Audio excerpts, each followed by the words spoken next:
Olá, meus queridos e minhas queridas. Espero que vocês estejam bem. Espero que vocês estejam engordando tanto quanto eu nessa quarentena. Bom, nesse segundo momento da nossa disciplina, né, nessa segunda unidade, nós vamos estudar as principais abordagens da psicologia. O que significa uma abordagem? Significa dizer que a psicologia ela tem diversas compreensões do fenômeno humano, né? Existem diversas formas de compreender as relações do sujeito, a construção da sua subjetividade,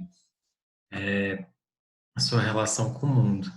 Então, justamente por isso que a gente diz que são as psicologias, né? Então, nós vamos estudar nessa segunda unidade o behaviorismo, a psicanálise e a psicologia sócio-histórica, né? Essas três abordagens, elas estão nos capítulos 3, 4 e 5 aí do nosso livro de referência, né? Que é o livro Psicologias.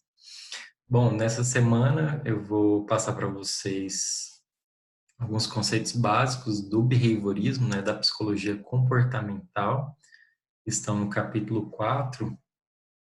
Vejam só, a psicologia comportamental, né, como eu falei para vocês na primeira aula, ela advém de uma tentativa de constituir uma psicologia científica, ou seja, de eleger objeto científico para a psicologia. Esse caso figura como comportamento, né? O comportamento como uma manifestação observável de todos os outros processos psíquicos. Então, para a psicologia comportamental, que surge nos Estados Unidos no início do século XX, a única forma de estudar o fenômeno humano é estudar o comportamento. A grande descoberta da psicologia científica é que o nosso comportamento ele é modelado pelas consequências. O que isso significa? Que nós nos comportamos na expectativa de receber uma retribuição por isso, né, uma recompensa, ou na expectativa de evitar uma punição. Posso dar um exemplo para vocês, né, que seria o exemplo da lei seca no Brasil. É, Há vários anos o governo fazia campanhas de conscientização, né, sobre a questão de beber e dirigir, mas os números de acidentes e mortes nas estradas continuavam aumentando. Então, só depois que o governo estabeleceu uma punição, e uma punição dura, que é uma multa de quase R$ 3.000, é que os números de acidentes por bebidas alcoólicas diminuíram. Então, isso é um exemplo de como nosso comportamento é modelado pelas consequências. Ou seja, a gente não deixa de beber e dirigir porque nós temos um senso moral, uma ética, e sim com medo de punição, com medo de cair numa blitz, com medo de tomar uma multa, certo? Mas antes de estudar esses comportamentos mais complexos, a psicologia comportamental começa com os comportamentos mais elementares, como nós vamos ver adiante, tá? Eu vou dividir essa aula de vocês em duas partes, né? Porque o conteúdo é bastante extenso. Então vamos lá. Calma que ainda estou apanhando do Zoom aqui. Bom, como sempre, eu começo com as questões mobilizadoras, né? Que são questões que eu estaria discutindo com vocês em sala de aula, caso nós pudéssemos estar juntos. Então, quais questões nós temos aí, né? Como estudar de uma forma científica o fenômeno humano? Assumindo o comportamento como objeto da psicologia, como estudá-lo? Né? Ou seja, como que a gente faz para estudar o comportamento? É possível prever, controlar e modificar o comportamento humano? Quais as variáveis controlam o nosso comportamento? Como cultivar comportamentos desejáveis e eliminar comportamentos indesejáveis?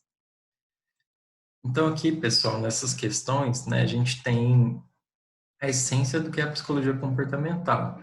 Qual que é o objetivo dessa abordagem psicológica? É prever, controlar e modificar o comportamento, ou seja, é entender como o comportamento humano funciona e tentar modificá-lo, né?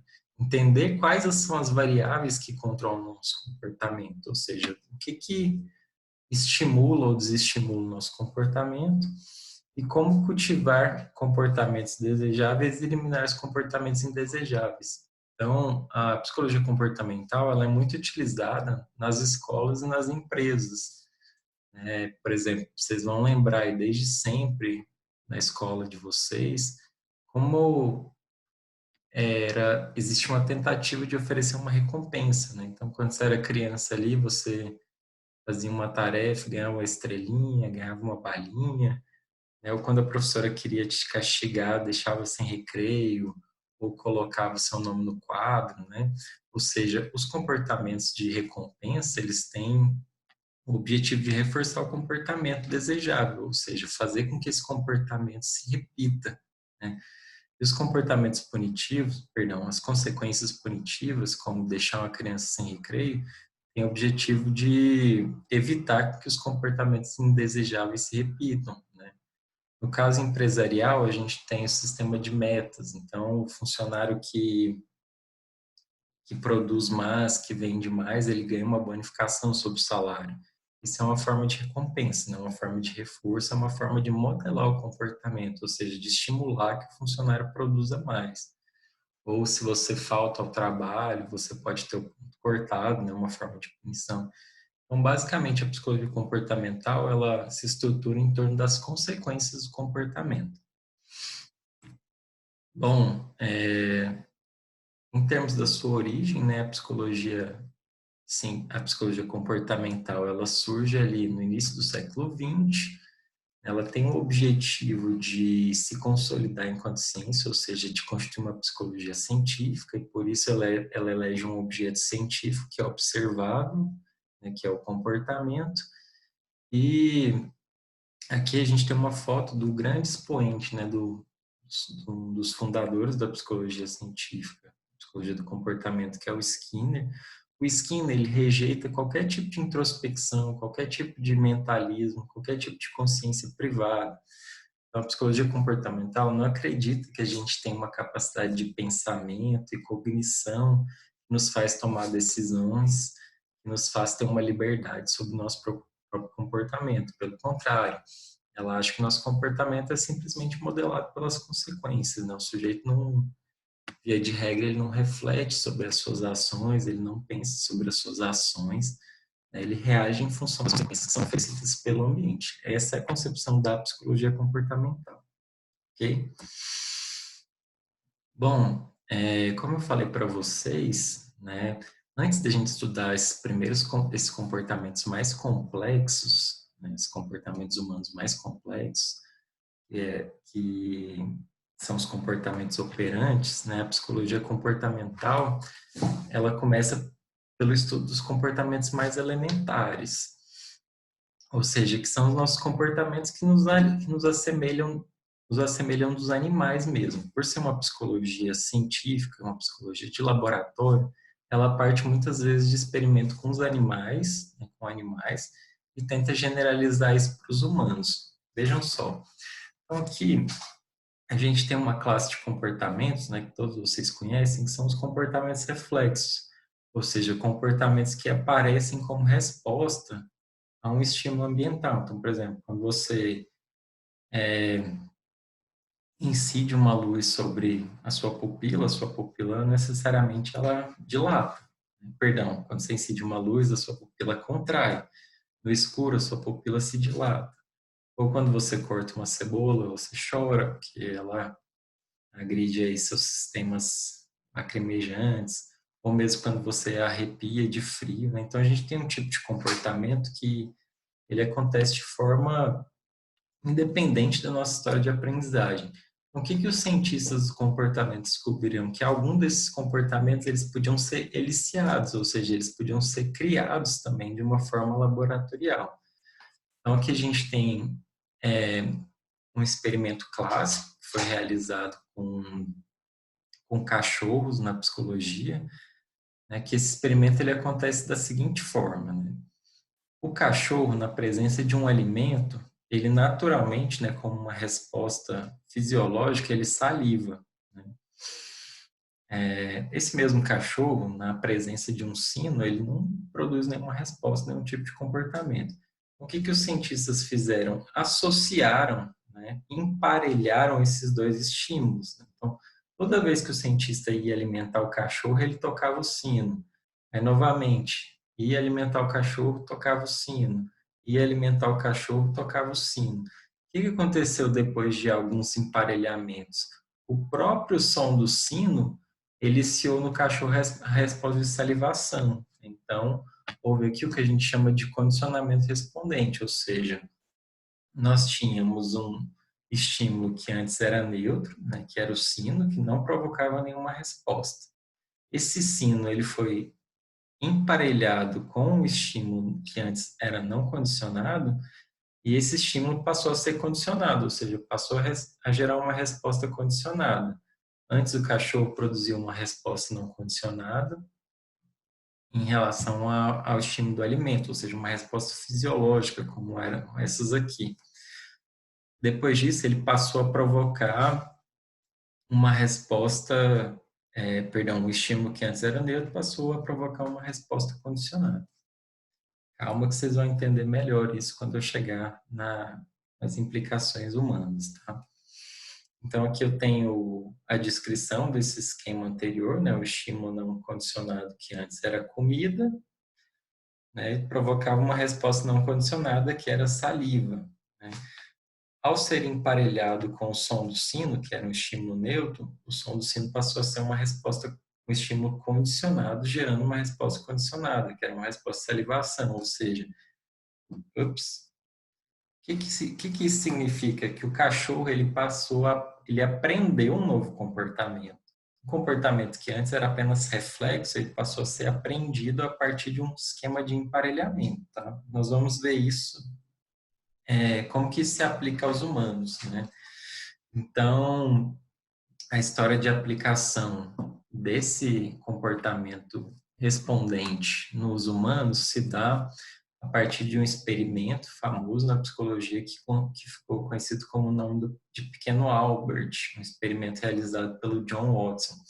Qual que era esse experimento, né? Eles pegaram um bebê que tinha o nome de Albert, e esse bebê, ele foi a ideia era ver como se tentar ensinar nesse bebê um comportamento de medo. Então, vejam só,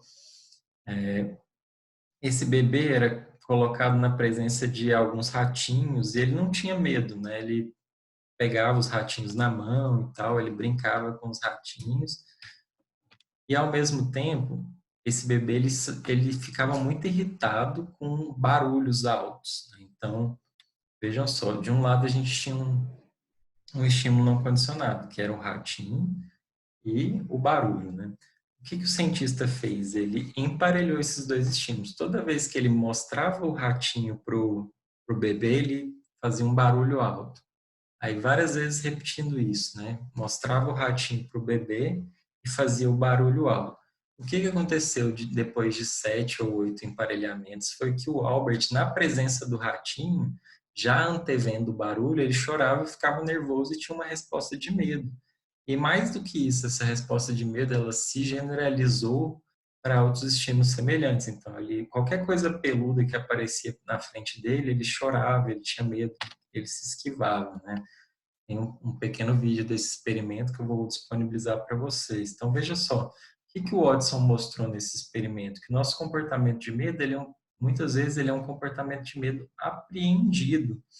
Nós aprendemos a ter medo, a ter fobias, né? Então, ele mostrou aqui que ao emparelhar um estímulo que era neutro, o rato, é, com o barulho, que era um estímulo aversivo para o Albert, o rato se tornou um estímulo condicionado, gerando a resposta de medo.